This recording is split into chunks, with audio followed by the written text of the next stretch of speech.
ভান্ডারি গিয়ে রেজাল জিয়াউল হক ভান্ডারির জিয়ারত করব। 1.5 কিলোমিটার দূরে আমাকে একজন সিগন্যাল দিলে, হুজুর জুতো খোলেন। আমার শুধু সাহস খুব, ধম দেয় বেটা চুপ, কোথায় জুতো খুলতে হবে তোর কাছে অনুমতি নিতে হবে, আমি ঠিক জায়গায় জুতো খুলবো, এত দূরে জুতো খুলতে পারবো না। আমি গেলাম একবারই, এই মাজারের 15 হাত দূরে বিবেকের তাড়নায় জুতোটা খুললাম। খুলিয়ে জিয়ারত করতেছি, কি জিয়ারত করবো, হায়রে কাণ্ড। আমার মনে হয় 30 বছর হবে না, একজন যুবতী মহিলা 3 বছর থেকে 2.5 থেকে 3 বছরের বাচ্চা নিয়ে গেছে মাজারে। ও সেজদা করতেছে মাজারে, একবারে নামাজে যেভাবে সেজদা ওইভাবে মাজারে সেজদা, আমার চোখে দেখা। 2-1 যদি থাকেন ভান্ডারিতে ভালো করে শোনেন। আর রাস্তায় যাওয়ার সময় একটু দাও কুড়েল নিয়ে রেডি হয়ে থাকেন। 10 জনও আমার এক হাতের সাথে পাত্তা পাবেন না, একবারে সাগরের মধ্যে ভাসাই দিয়ে চলে যাবেন। কথা কয় না, দেখছেন দাড়ি পাকা, হারবাল খাওয়া মানুষ নয়। মোশেকা নারী সন্তানকে মাজারে শিক্ষা দিয়ে যত শিরক করাইলো, এই শিরকের গুনাহ মায়ের আমলনামায় চলে যায়। কথা কয় না। আমি আস্তে আস্তে করে দেখলাম, ভিতরে গিয়ে দেখি বিরাট একটা করে জায়গা, দোকান আছে, দোকানে টিভি আছে, বাংলাদেশের সকল নায়ক নায়িকার কণ্ঠ দিয়ে তাদের সামাগুলি লেখা, সামাগুলি গাওয়া, ওই সামা ছেড়ে দিয়েছে, তালে তালে তাল মিলিয়ে ড্যান্স চলছে আর নাচনা চলছে। আমিও জুব্বা পরা ওহাবি, তাদের সঙ্গে তাল মিলিয়ে কিছুক্ষণ শরীরটা ঝাঁকুনি দিলাম, ড্যান্স দিলাম। মহিলাগুলি মনে করছে আমি ওই দলের পাগল। কথা কয় না। আমার সাথে এক বন্ধু, ও হাসতে হাসতে, আমি খবরদার হাসি না, হাসলে দূরে যাবা, না হলে আমার কাছে থাকিস না, আমি একটু তামসা করবো এদের সঙ্গে। আমি ওর সঙ্গে বাস ঝাক্কান নাকা ঝাক্কান নাকা ঝাক্কান নাকা ঝাক্কান নাকা। কথা কয় না, কথা কয় না। আমিও লাগাইলাম ঝাঁকা নাকা। ওখান থেকে চলে গেলাম নজিবুল বশর, নাম করে বলছি, নজিবুল বশর এমপি সাহেব এখন কিন্তু পাওয়া যায় না, কোথায় যেন চলে গেল। কথা কয় না, কথা কয় না।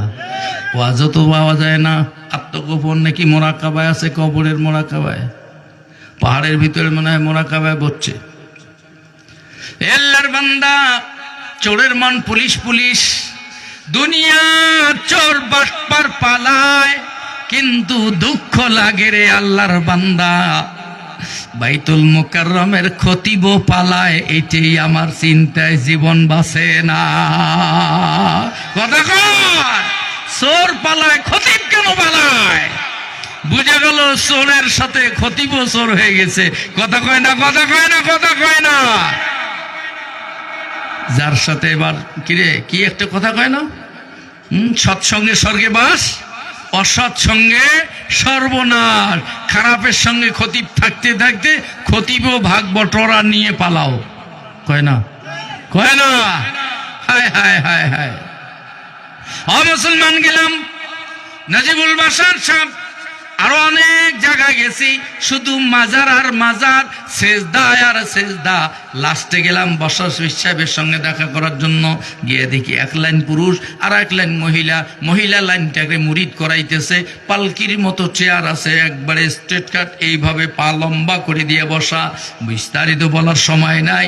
আমি গেলাম, জুব্বা পরা দেখেই তার এর ঘরের ভিতরে পিএসদের মাথা গরম হয়ে গেছে, না জানি এটা কোন শয়তান আসলো। কথা কয় না। আমি দাঁড়া চুপচাপ, মুরিদ করলে একটা নারীকে নারী টাকা দিয়ে বলে, বাবা আমার অভাব দূর হয় না, আমি কষ্ট করে এই টাকাগুলি আনছি। অনুমান করলাম 10,000 টাকা, 500 টাকার নোট। সে বলল, বাবা আমার অভাব যেন দূর হয়ে যায়, আপনি আমার অভাব দূর করে দেন। আমার নিজের কানে শোনা। সুবহানাল্লাহ কোন? হ্যাঁ, পিসেব মানুষের দরবারে নাউজুবিল্লাহ। পিসেব কি অভাব দূর করতে পারে? নবী পারে? ফেরেশতা পারে? পাড়ার মালিক কে? ওরা আল্লাহর কাছ থেকে কন্ডাক্টরই নিছে, বলে না, কেউ ফেরে না খালি হাতে, খাজারে তোর দরবারে টুম টুম টুম টুম টুম টুম টুম টুম টুম টুম কথা কয় না, কথা কয় না। আল্লাহর ধন খাজা দিয়া আল্লাহ গেছে গায়েব হইয়া, আরে আল্লাহর ধন খাজা পাইয়া বসে রইছে আজমিরে, কেউ ফেরে না খালি হাতে খাজারে তোর দরবারে। কথা কয় না, রাগ করতেছেন, গালিতেছেন, বুড়া বুলে মনে হয় আমার খুব গালিতেছেন না? মুসলমান মজাও লাগে, কথা কয় না। আরে খাজা, খাজা বলে খাজার ধন কাক দিছে? নবীর ধন খাজাক দিছে, দিয়ে নবী গায়েব হয়ে গেছে। আর খাজা একেবারে আল্লাহর ধন আর নবীর ধন শোক খাজা মসরে সসরে নিয়ে এখন আজমিরত আর এই চট্টগ্রামের বিভিন্ন জায়গায় লাইনে লাইনে বসিয়েছে। যাইন যাবেন তারে ঘর বাড়ি কোটি কোটি টাকার মালিক হয়ে যাবেন। কথা কয় না, কথা কয় না। সওয়া নাই, সওয়া দিবি, তবে শর্ত হলো 7 দিন থাকতে হবে। কি কষ্ট পাইলেন? ও মুসলমান, আল্লাহর বান্দা, আমার হাতে একটা লিফলেট আসলো। হুজুর ছাড়া বুঝবেন হয়তো, যারা ফার্সি পড়ছেন বুঝবেন। লিফলেট দেখলাম, মুশকিল কুশা, গুনাহ বখশিন্দা, আরো বহু বহু ফার্সি শব্দ। এর অর্থ হলো মুশকিল কুশা মানে বিপদ মুক্তকারী। ওই যে কইছে আমার বিপদ মুক্ত করে দেন। গুনাহ বখশিন্দা, গুনাহ ক্ষমাকারী, বাবা আমার গুনাহগুলি মাফ করে দেন। এরকম বিভিন্ন সেরেকি কালেমা ফার্সি শব্দ বাংলায় লেখা। আমি ওই পেজ বলতেছে, হুজুর বাবার সঙ্গে দেখা করবেন বলে, তোর বাবা মোর হুজুর, মুই হুজুরের সাথে দেখা করিম, তুই বাবা কম মুই কম না। কথা কয় না, এটা আমাদের গ্রাম্য ভাষা, তুই আর মই। তুমি বলো বাবা, আমি বলবো না। বলে হ্যাঁ আমি কথা বলবো। বলেন, হুজুরের কাজ শেষ হোক। না সমস্যা আছে, আপনি আগে দেখা করেন।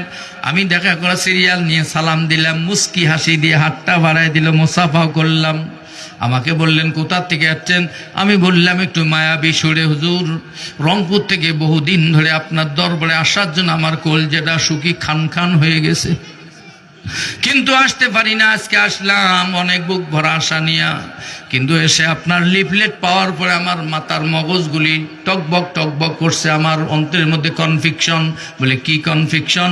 এই যে মুশকিল কুশা, বিপদ মুক্তকারী, গুনাহ বখশিন্দা, গুনাহ ক্ষমাকারী পিসাব, এটা শরীয়ত কতটুকু সমর্থন করে, এটার আমি জবাব চাই। সাপ জবাব দিছে, মৌলভী সাহেব শরীয়তের ব্যাপার আলাদা, এটা আমাদের ব্যক্তিগত কারবার। শরীয়তের ব্যাপার আলাদা, এটা আমাদের ব্যক্তিগত কারবার। মানে এটা ব্যবসা চালার একটা হাতিয়ার। কথা কয় না, শরীয়ত ওরা ভালো বোঝে, এটা শরীয়ত সমর্থন করে না, কিন্তু এটা আমাদের পীরগিরি চালানোর জন্য এটা দরকার। কথা কয় না, কথা কয় না। শরীয়তের সেজদা সমর্থন করে না, পীরগিরি চালার জন্য আমার কদমে